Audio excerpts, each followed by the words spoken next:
Man, today's a little cloudy. Looked at the weather, said that it's going to be all clear and good. Here we go. Come up here and get a couple of things I'm going to need. I'm going to need some X-Acto knives or some blades. Gonna need some rivets. All right, so I stopped off at the first location to where I was gonna get a rivet gun and some rivets. I already have a rivet gun, but sometimes it's the wrong diameter or they're always could run into some problems, so I might as well pick another one up. But this location does not have them. I'm gonna go to another location and hopefully they got them. I called them, they said they got it. All right, let's see if they got these. And bingo. This is exactly what I need right here. All different kinds of rivet makers, rivet sets. I could go with this, but I don't need that right now. This will get the job done and it's only $4.99. There we go. Pretty good rotary accessory kits here. I need some tips for my Dremel. Probably gonna go with this kit right here. 12 bucks. You know I had to stop and get me a goddamn salad burrito real quick before I get started. Sometimes you don't eat before you get started on your projects, and you're not gonna eat till about 6 o'clock tonight. I ain't doing that today. A lot of the time, I don't eat while I'm doing projects, or I get too busy that I don't have time to eat. Not today, buddy. Not today. This guy inside the burrito is going down with some lemon. We're about to get started. Let's do this. All right, guys, let's get into it. Here at the garage,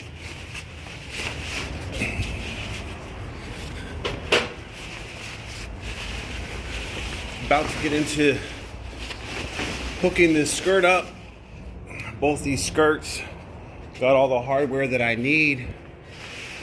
I'm gonna be putting this rubber seal inside the skirts. This is what I'm after right here.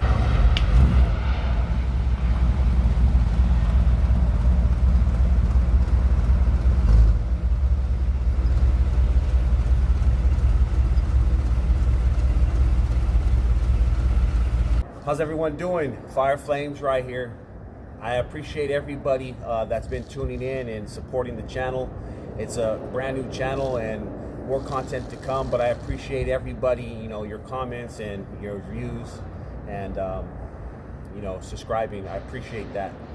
Today's episode is going to be with my 1964 Super Sport Chevy Impala, of course. I'm going to be focused on my skirts back here. And before I get into my skirts, I'm just going to brush up on a little bit of research that I did. So, to my knowledge, and if I'm wrong or if I'm not completely accurate, go ahead and leave comments on things that you might know and some of your knowledge, and I would appreciate it. More knowledge, the better. But from the research that I did, there's 3 different kinds of skirts. There's a repop, which you can get at different sites online. They're the K&S repops. They're about $150. And those right there don't fit too good, I hear, and they can become a nightmare, especially if you have body work done on your quarter panels, or you put a new quarter panel back there, and you got to do a lot of different cutting and welding and body work to get those to fit properly. A lot of different issues that could possibly happen with the repop K&S.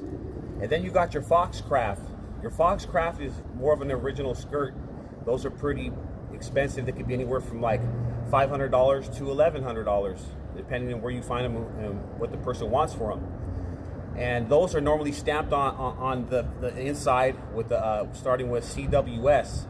So a CWS is stamped on there if you see a Foxcraft, which I thought these were Foxcrafts, but I looked inside on the bottom of the fender on the lip, and it's stamped 39 CH64LS.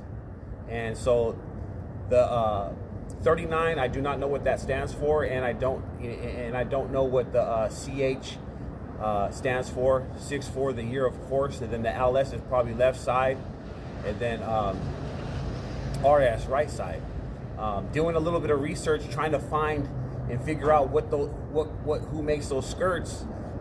They say when you look it up that it's a original OG metal skirt, steel skirt, and it says 64 Chevy Impala SS rat rod street rod, original steel skirt. So I don't know who makes them, but that's what I have, and that's what's stamped on here. So I didn't know if there were Foxcraft and those stamps, the CH stamp was with those together and they were from the same company. I'm not too sure. But anytime I looked up anything with Foxcraft, it started with CWS, and these don't have them on it. So these right here are the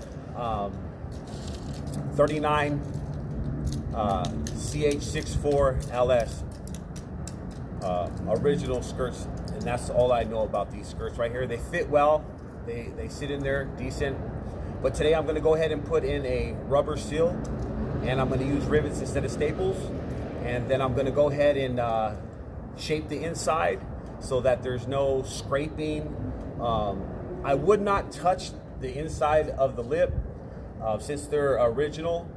And you know, these ones right here, I look, they go for anywhere from, you know, $500 to $900 as well, in the same price range as a Foxcraft.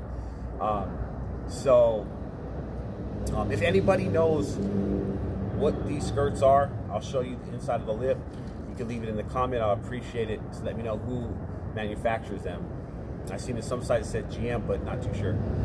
So I'm gonna go ahead and clean up the lip, and I'm gonna go ahead and you know, take a Dremel to it, take a table grinder, and just tighten it all up. Make sure there's room. A lot of you know that on the driver's side, there's more room in the skirt in the wheel well, and on the passenger side, there's a little bit less more room. And later down the line, I'll probably go to Curie and get me a crate rear end, brand new, plug and play, and so that I'll have like the 9-inch rear end, so that I can run some 13.7 deep dish with my skirts, whether I choose to go with juice or air ride. So yeah, this is the episode where I'm going to go ahead and dial in my skirts, make sure that the fit and finish is decent, and put the rubber seal inside there. And if I did have the scuff guards, I would put those in there, but I don't have the scuff guards, and I tried to get some, and the scuff guards will not fit this style of skirt. The only scuff guards you can find are the ones for the K&S, and those fit the repop for the repop skirt, and the scuff guard will fit on the K&S. But K&S will not fit on these skirts. I don't know about Foxcraft, but these, they will not fit, and so I need to find those. I want to keep it OG, and I want any accessories that I have for this car, I want it to look factory and be done right, you know. So this part of the car, I want to make sure that, you know, I have the rubber liner inside there dialed in, done right, and then I want to be able to prep the inside of the skirts and paint those black. Even though no one sees them, I just want those to be clean on the inside, and I want the bottom of the lip to be nice and shaped so that there's no rubbing and there's good clearance on both sides.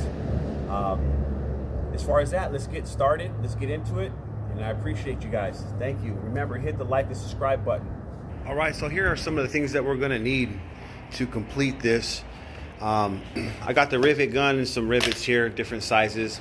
Probably end up using these ones right here, the 1/8 rivets, and then a drill, some drill bits, and then we got the mounting clips, the mounting brackets for the skirts. These I may not have to use, but we'll see as we go, because I already got some little clips in there that came with the car, and then some of these the skirt rubber that I ordered. So this is what I'm going to need.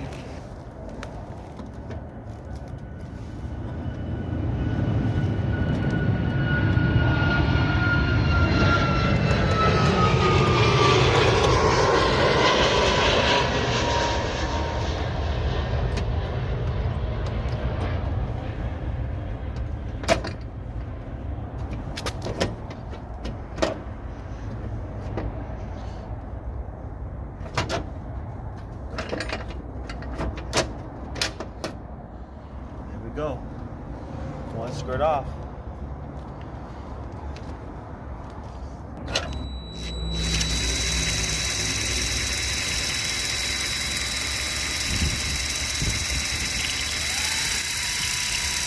I'm gonna go ahead and use the gun, pop that through, but looks good.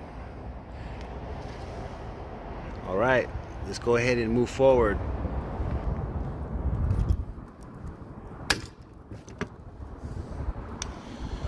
There's the look I'm looking for right there. That rubber seal just makes it a whole lot better. Love it. It'll fit a lot more snug and just looks a lot more factory. Beautiful. All right, here we go. Got the rubber seal in place, sitting up on there real flush. Looks good. Happy with it. Like I said, I went with the rivets. Looks really nice and flush. Looks real good. I left a little overhang on both sides so that when I fit it, I can go ahead and trim as I go. Don't want to be too short. I'd rather have more slack than none. But it looks good. Overall, I just got to make those slits right there on the corners for it to seat in there properly. But looks good.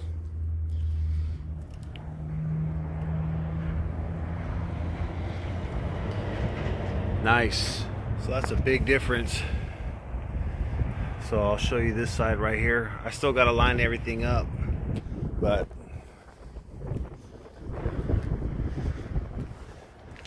this is before, no liner.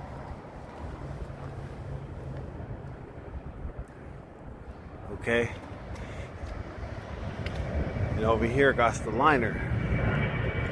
Big difference.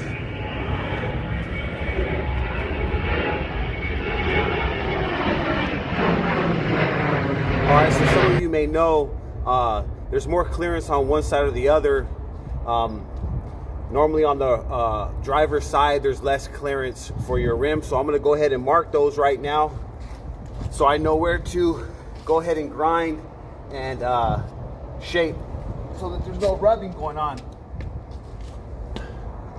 Okay, so what I'm gonna do right now is I'm gonna go ahead and look at the inside of here to see where I need to mark it so that they'll clear. Okay, this side has plenty of clearance. We're not gonna have to do anything on this side. All right, I gotta come over here and pick up some tape last minute so I can mask off these skirts and coat them on the inside.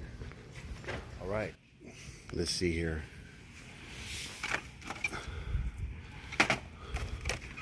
I want to cover more of a range with the paint for the skirts. I don't want to get any of that white paint black, so I'm going to go with a thicker one.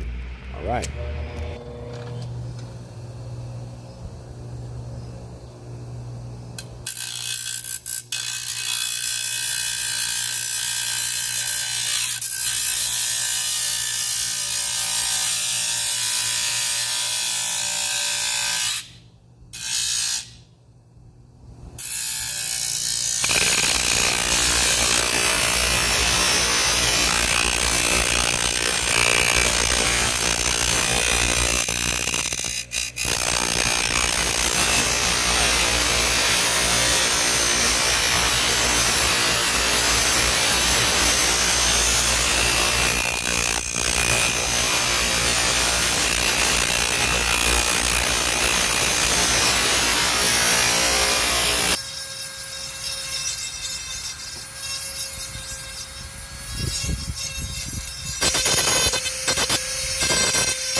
Go ahead and prep the inside of these fenders now. Okay, get inside here.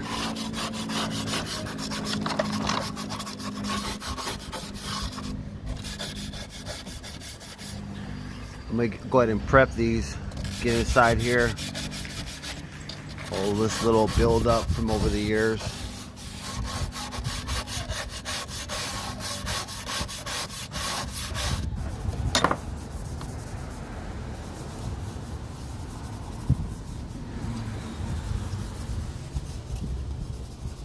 Okay, so I'm gonna go ahead and use a flat black universal color correct Rust-Oleum. This is a little trick that I use. I've been using over the years, and a Q-tip works really good. Doesn't leave streaks, and it just gives it a good finish. Acts as if a little paintbrush or whatnot, but for little spots like these rivets. So I'm gonna go ahead and prep these rivets.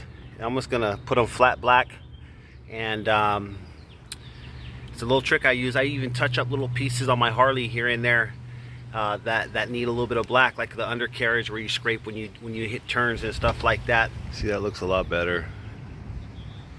Plus, stop it from rusting out. Blends in, takes away that shiny rivet look. Okay, it's real clean.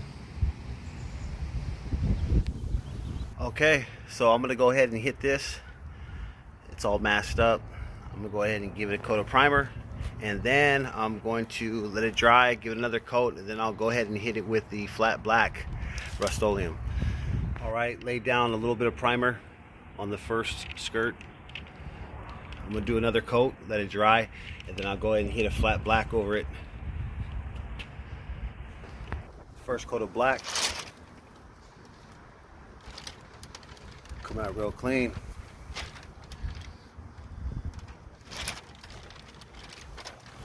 Okay, here we go. So, like I said, these are on the inside, not too serious. These are going to be in the wheel well, so no one's going to be seeing these, but I wanted to prep them, take all the debris, loose debris off, anything that was in there that shouldn't be there. Scuff it, hit it with a brush, and wipe them down. Give them a good coat of primer, real light coat of primer, and then go ahead and hit it with some Rust-Oleum black, flat black. Give them a couple coats of those. Like I said, nothing too serious. I just wanted to touch them up so that they look decent from the back. No one's gonna see them. But yeah, ready for install. Prepped, painted from the back side. Everything is grinded, dialed in. Everything is tightened up on the driver's side to pass the rim, the 13x7s, and everything is all scuffed, ready to go. I got the rivets in, the skirt liner, touched up the rivets with black, and now I'm ready to install. Well, here they are, all done, dialed in. They look great, super happy with them. No rubbing, the seal is in, insides are painted, everything's latched in, dialed in, looking great. Looks really good, you guys. Let's go ahead to the other side.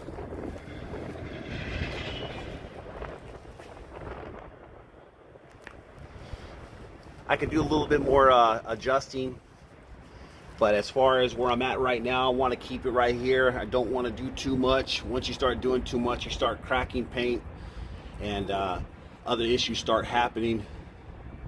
But they're looking great. I love them. Looks factory, looks sleek and clean. Exactly what I'm going for.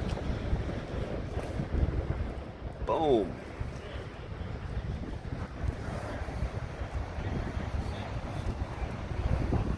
All right, guys, thanks for tapping in. Remember, hit that notification bell and subscribe. And I appreciate all your support, your comments, your likes, your views, and more content to come. I appreciate you guys. Everyone take care. Until next time.